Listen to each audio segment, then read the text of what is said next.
آئندہ بھی کامیابی کے ساتھ چلتا رہے۔ ہم مثالی نصاب تعلیم برائے مدارس پر غور و خوض کے لیے یہاں جمع ہوئے ہیں، یعنی کوئی ایسا نصاب تشکیل دے دیا جائے،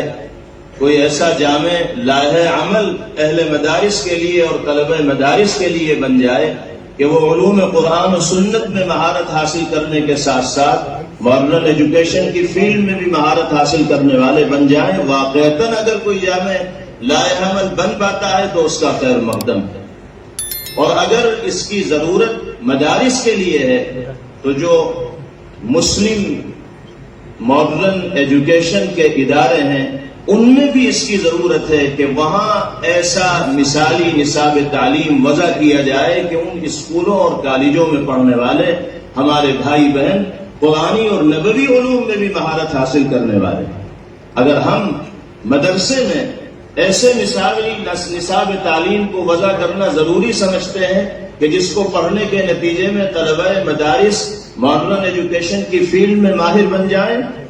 تو ماڈرن ایجوکیشن حاصل کرنے والے طلبہ کے لیے بھی ہم یہ ضروری سمجھیں گے کہ ان کے اداروں کے لیے بھی ایک ایسا مثالی نصاب تعلیم بنے کہ جس پر عمل کرنے کے نتیجے میں وہ عصری تعلیم میں مہارت حاصل کرنے کے ساتھ ساتھ قرآنی اور نبوی علوم میں بھی مہارت حاصل کرنے پر قدرت رکھ سکے۔ دونوں میدانوں میں ہمیں فکر کرنے کی اور کوشش کرنے کی ضرورت ہے۔ اور ثانوی درجے کی چیز یہی ہے کہ مدارس اسلامیہ میں ضرورت کے بقدر عصری علوم کو نصاب کے اندر شامل کیا جائے، اس سے صرف نظر قطعاً نہیں کیا جا سکتا، اسے نظر انداز ہرگز نہیں کیا جا سکتا۔ حالات اور زمانے کے تقاضوں کو پیش نظر رکھتے ہوئے